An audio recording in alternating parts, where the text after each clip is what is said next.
Rocking with pettyblog.com. It's your boy Snoop D-O-double-G, and you are now watching the Petty Blog. I can't be on the Petty Blog. Oh my God, it just hit me. Petty and T. I was so dumb. Oh, Petty. So they already know that I'm dropping the T. So let's get right into it. Basically, long story short, Barack Obama has ruffled some feathers after he basically shamed black men in particular for not voting for Kamala. And so to him, that means that you're going to vote for Trump instead, because who else, okay? And for that, he got dragged. They're like, who do you think you are to tell us what to do with our free will? You tried it. But before we get to that, let's rewind a little bit in case you missed what happened to make them respond this way. And verbatim, former President Barack Obama on Thursday had a blunt message to black men. Get behind Vice President Harris and get out to vote. Obama made a surprise stop at a Pittsburgh campaign-filled office ahead of a rally in the city, where his party has been working hard to make gains in a race where polls show a razor-thin race between Harris and former President Donald Trump. Recent polls show that Trump has made inroads with black male voters. Obama, the first black president, said he wanted to speak some truths about that. Quote unquote, my understanding based on reports I'm getting from campaigns and communities is that we have not yet seen the same kinds of energy and turnout in all quarters of our neighborhoods and communities as we saw when I was running. The lack of enthusiasm for Harris, he said, seems to be more pronounced with the brothers. He chided voters who were voting for Trump or not casting a vote at all. And you are thinking about sitting out, he said? Part of it makes me think, and I'm speaking to men directly, part of it makes me think that, well, you just aren't feeling the idea of a woman as president. And you're coming up with other alternatives and reasons for that. Women in our lives have been getting our backs this entire time. When we get in trouble and the system isn't working for us, they're the ones out there marching and protesting, okay? On the one hand, you have somebody who grew up like you, knows you, went to college with you, understands the struggles and pain and joy that comes from those experiences. And on the other side, you have someone who has consistently shown disregard, not just for the communities, but for you as a person.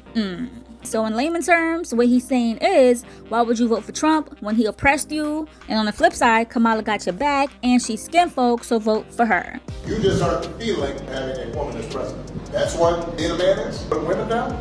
And men had things to say like, does Obama ever talk to black people outside of the election cycle? And it's interesting that Barack Obama will challenge black men on behalf of white people, but I've never seen him challenge white people on behalf of black men. And others have been verbally vocalizing that, nah bruh, F you, I could vote for who I want. Who do you think you are? You're a puppet, you're this, you're that. We could vote for who we want, and we shouldn't have voted for you. Ooh, I mean, they were shaming him, etc. Check it out. That shit is racist, brother. Why black people are not supporting Kamala like they supported you? They made a mistake supporting you.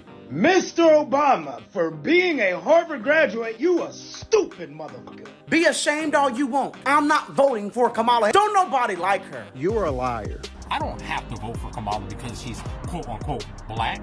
Just like I shouldn't have voted for your ass. You get on a platform and try to bully us. You think Harris knows what my life is like? Motherfucker, I ain't never jumped on Montel Jordan's dick. You don't know what my motherfucking life is like. You got 3 mansions. Try to make the world believe that we're not intelligent enough to see what you and the demonic Democratic Party is doing. We had a black president who didn't do a damn thing for black people.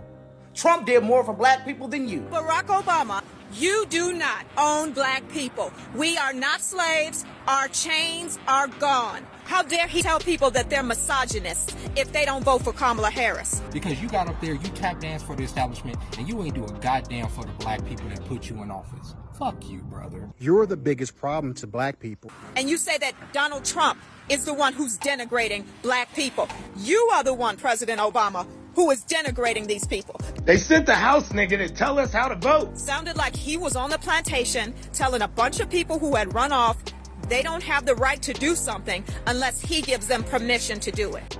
When I seen Obama appealing to black men in a way where he accused black men of being misogynistic, and that was their reason they didn't want to vote for Kamala, as if there wasn't a more sophisticated reasoning behind our logic and our process, and even that it was young black men's fault that a campaign strategy had failed to properly deliver and communicate a message that is supposed to be two-way on how they're going to work for us. But when it comes to this old thing, making black men feel less than, I don't fuck with it. We at this time, we can't afford none of that. Especially for the shit that they campaigning off of. Because none of those things that they campaigning off of represents our rise. And if it don't represent black men rise specifically, then I have no loyalty to it. We should have no loyalty to it. And I say black men. Because we can't do nothing with a nation where just our women rise. I'm going to be honest with you. Y'all know that. Y'all know how insufferable it is out here. Black women being successful by themselves is a failure to the family. It only puts more struggle on you. It doesn't represent an actual success. Our sisters are struggling in the sense that they can't increase their joy. They'll never be able to retire. It's the opposite of what's happening here, where I'm at. The mental, physical, spiritual oppression that happens every day to all the black men that I know. And I ain't saying we know victims, not in the sense that, oh, we need to go cry to somebody.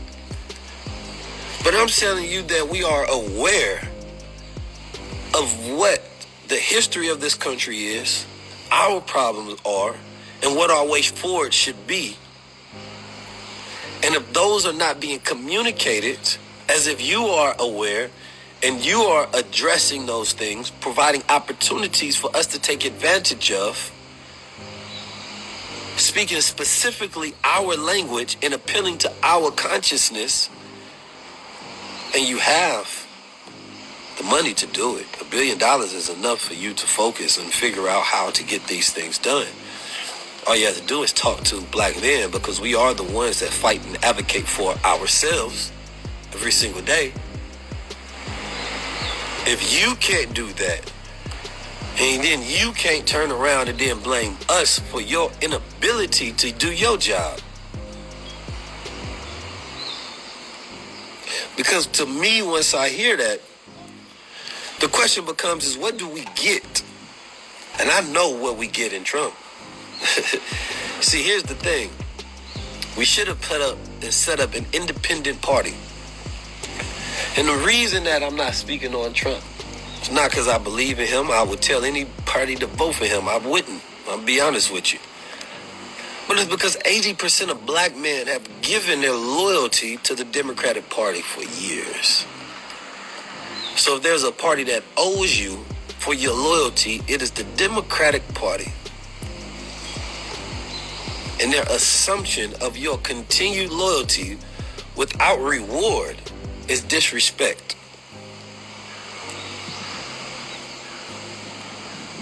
Sound bites won't do it. Paying rappers won't do it. Paying athletes won't do it. We have some very brilliant minds, but the reason that you can't sit with the brilliant minds is the same reason that Obama had to denounce Farrakhan. It's because Israel won't allow it.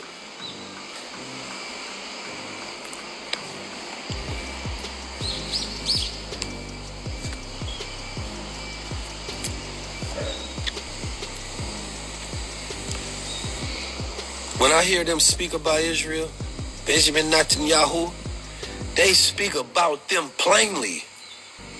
They have the right to defend themselves. We're going to continue to give them resources. They don't waver. And maybe they have conversations behind the closed doors of talking to political activists about the things that they plan to do or plan not to do. I don't know. I'm not involved in those conversations, and nobody's called me to tell me about that. So I can't assume that that's happening just because. But I know they speak very plainly on what they're going to do for Israel. They know what Israel needs. They know why they need it. They speak firmly on the right for them to defend themselves and continue to oppress the people in Gaza and Palestine. And the reason they can't speak to any of these black men like Ta-Nehisi Coates or Mark Lamont Hill even, I ain't talking about myself. It's because they know that will be an issue that they will press. And they don't have a defense for it.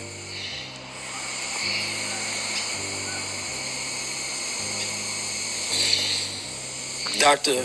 Ware talked about it, the radical black tradition, because we know that any administration that will allow oppression will also oppress us. Meaning that we get the same thing that's been happening.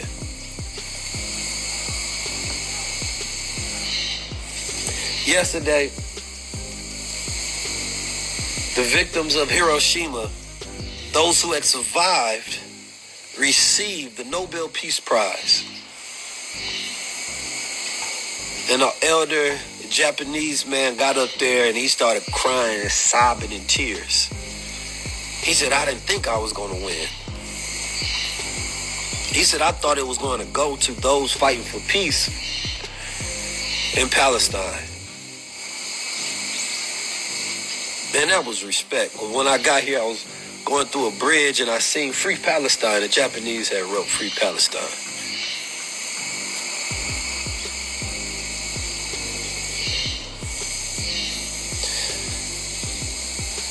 If they don't know that economic opportunities and justice reform, right, focusing on the mental health crisis of black men in this community are some of the huge things that should be campaigned on and spoken directly to. And we just think they're going to figure it out and hopefully do it. When you get $1 billion, that means that that pie has been split up. And you owe those who paid you.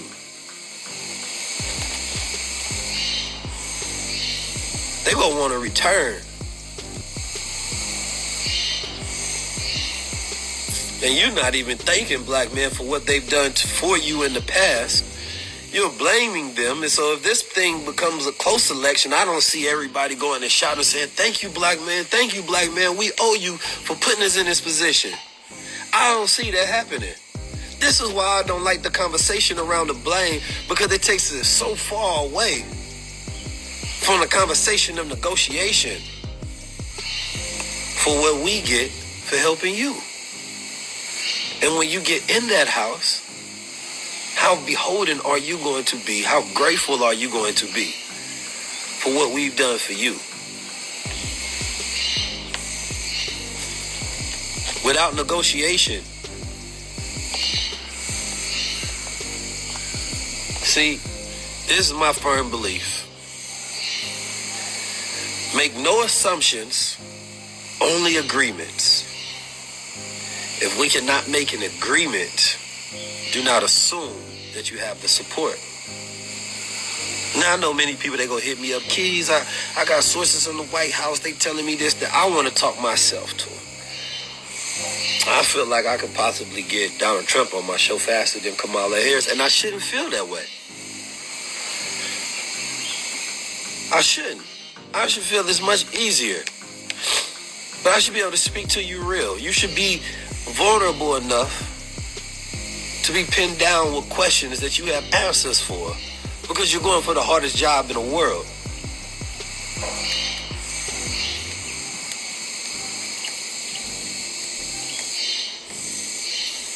So there's so many different things that I can speak upon on this live. But I know that, and I actually seen Van Jones gave a great critique of Obama. He said, listen, you came and shamed, not praised. And black men have been doing an incredible job working. We act like black men is just down in the dumps. That ain't true. We've been working, we've been building, we've been hustling, we've been feeding, we've been leading, we've been healing. You know what I'm talking about? It ain't easy. Shit, we trying to get rid of hundreds of years of trauma just for the last 100 years of working off the karma of our fathers and grandfathers. We talk about it all the time, the lack of black fathers in the household. Why do you think that their children would just be properly reeled up and perfect? So how do you blame the generation who did not have fathers, instead of look at what they have done in the absence of completeness? Not only was a lot of our fathers missing, we had to deal with the devil at the same time. We had to deal with the system at the same time. Started from first generational curse breaking, and never been lent a dime, had to do so many things on our own. And I'll leave with this last point. Being self-made is not a flex. Here in Japan, wealth is not flaunted as some self-made enterprise. It's seen as a collective responsibility.